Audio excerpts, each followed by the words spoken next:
Aí, amigos e amigas, hoje eu trago em vídeo uma amostra do que está acontecendo no Brasil, na política, e a nossa justiça está atuando de acordo com ideologias políticas. É um caso que está acontecendo do pleito de Jair Bolsonaro, é aquela alternância de poderes. Quem joga futebol sabe, quando queremos tirar um atleta, troca o atleta cometer faltas para que deixe o árbitro impotente. E é isso que está acontecendo na nossa justiça. Um pleito de prisão domiciliar da defesa de Jair Bolsonaro. Alexandre Moraes disse impedido e passou para Gilmar Mendes. Gilmar Mendes, como sabidamente, negou este pedido. No Banco Master, o ministro Toffoli primeiro determinou que a Polícia Federal fizesse a apreensão de todas as provas do Banco Master, depois que iria para o Supremo. Diante da pressão, então, que iria para a PGR. Mais pressão, aí ele determinou que peritos designados e escolhidos por eles na PF é que fariam essa inspeção. Então, com certeza, trariam só a ele essas informações. E é um temor muito estranho. E temos uma pegadinha nesse caso. A Polícia Federal pediu o apoio da AGU, Advocacia Geral da União, que é comandada pelo Messias. E Messias foi indicado a possibilidade de ser ministro do Supremo Tribunal Federal, desde que o Senado o aprove. Ele já entraria com o pé esquerdo no Supremo. Com certeza, ele não toma atitude nenhuma e nenhum partido nesta situação. Mas isso eu trago em vídeo.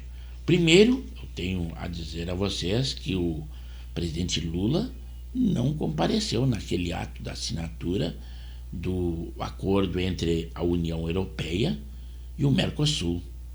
Um pleito de muitos anos e agora se consagrou. Aconteceu no Paraguai. Por alguma razão, ele, talvez temeroso de comparecer, dizem que poderia, em razão do presidente do Paraguai, que não tem uma boa relação com ele, também o Javier Milei, mas o presidente do Uruguai compareceu e foi muito bem recebido. Temos a dizer que o Alexandre de Moraes agora tomou uma decisão que, como cale-se, não façam nada. Incluiu tanto o COAF e também a Receita Federal no inquérito das fake news, da qual ele é relator. Esperamos uma reação daquela deputada Erika Hilton, pois numa fala o presidente Lula se dirigiu a ela como ele. Será que é quem diz que ela se rebela? Esperamos uma posição desta deputada. Mas, então, vamos aí. Primeiramente, a decisão que está sendo tomada pelo Supremo quanto à prisão domiciliar de Jair Bolsonaro, que foi transferido da Polícia Federal para a Papudinha. Amenizou um pouco, mas pelas suas necessidades médicas, ele deveria estar no seu domicílio para ter realmente um acompanhamento 24 horas. O ministro Gilmar Mendes, do Supremo Tribunal Federal, negou nesta sexta-feira o pedido de prisão domiciliar do ex-presidente Jair Bolsonaro, feito via habeas corpus impetrado. O ministro alegou não ser possível analisar o pedido, já que ele foi feito por Paulo Emendaballi Souza Barros Cabalhosa, que não integra a defesa oficial de Bolsonaro. No requerimento, o autor solicita duas medidas: que o Conselho Federal de Medicina examine se a unidade prisional onde o ex-presidente se encontra detido dispõe de estrutura adequada para assegurar a assistência médica permanente com equipes de saúde capacitadas e multidisciplinares, e que Bolsonaro tenha a disponibilidade de cumprir a condenação em regime domiciliar. O habeas corpus foi encaminhado na terça-feira à ministra Carmen Lúcia, por critério de prevenção conforme estabelecem o regimento interno do STF e as normas da própria Corte. A regra se aplica quando o magistrado já analisou processos relacionados ao mesmo tema, o que torna o responsável pela relatoria do caso. Mas parece que a imprensa está largando de mão o Supremo Tribunal Federal e o governo, embora que a Rede Globo ainda não fez isto. Recebe 462 milhões anuais e um dos maiores quinhão em verbas de publicidade. Mas um repórter falando a realidade sobre o Banco Master e citando a esposa de Alexandre de Moraes foi cortado no ar, e a emissora fez com que o sinal tivesse caído, mas na real ele estava falando o que não deveria ser dito, segundo a ideologia da sua emissora. O precedente do ministro Alexandre de Moraes é a criação do inquérito das fake news, que foi aberto em 2019, sob o pretexto de apurar ameaças a integrantes do Supremo Tribunal Federal e ao próprio funcionamento da Corte.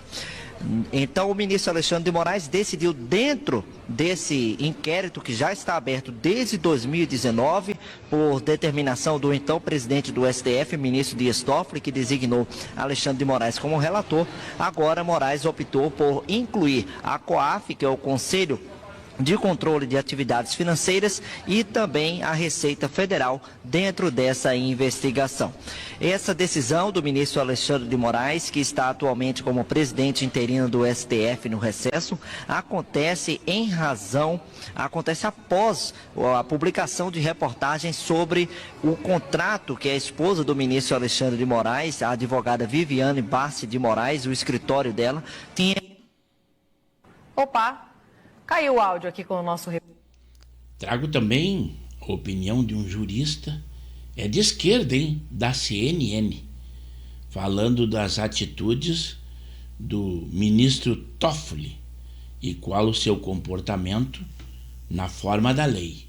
Qual a qualificação que o senhor dá para esse roteiro de ações de Dias Toffoli? Olha, que ele está conduzindo isso, cometendo heresias jurídicas. Até um reprovado em exame da Ordem dos Advogados do Brasil percebe.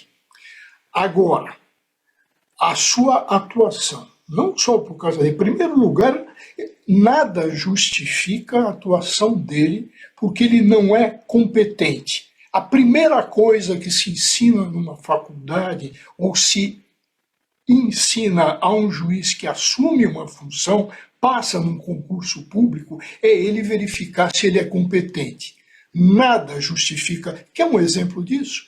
Ele acabou de marcar, indevidamente, porque não é função dele, acabou de marcar e dar prazo de 2 dias para a polícia ouvir 8 suspeitos.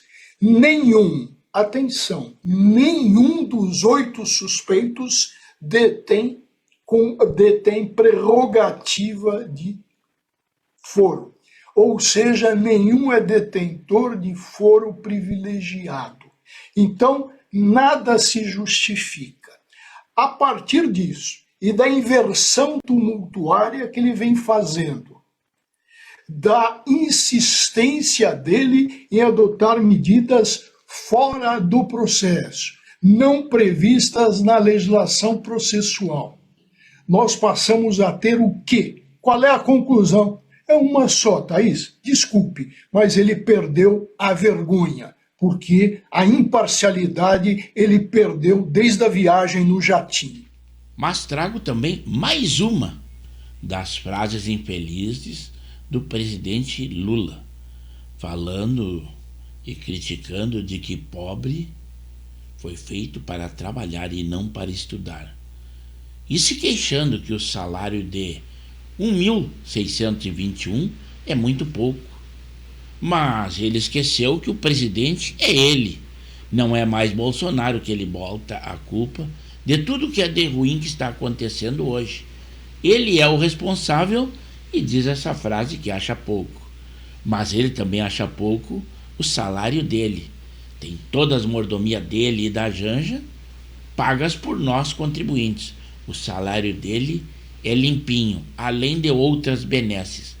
E ele fala para um público específico que aplaude todas essas asneiras ditas por ele. É porque pobre não precisa estudar, pô.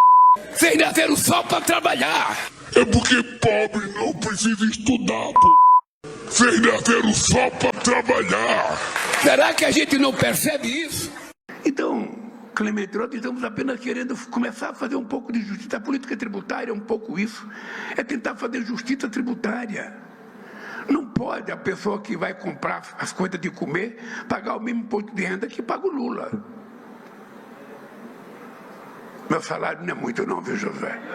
Salário de presidente acho que é R$46 mil, paga 27 de imposto de renda, o PT me cobra 4 na fonte, pago 4 mil reais, me sobra 21 mil reais. Sabe? Não é fácil a vida. Ninguém me dá aumento, eu tenho que pedir para mim mesmo. Então eu levanto de manhã, me olho no espelho e falo, Lula, eu quero aumento. Eu falo, você não vai ter. Então não dá. A Esther não determina quanto eu tenho que ter de aumento, só determina para o funcionário público.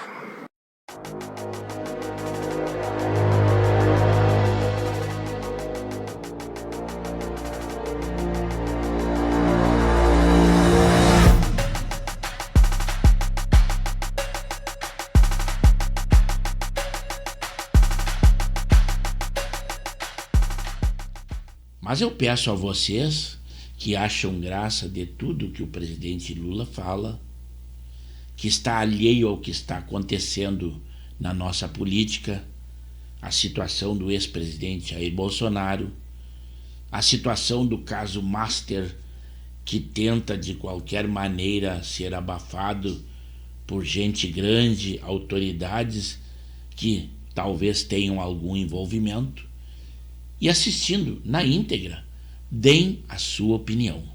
E esta sua opinião será muito bem-vinda no canal de Pepe Severo no YouTube. Peço também, se acharem por bem, se inscrevam no canal.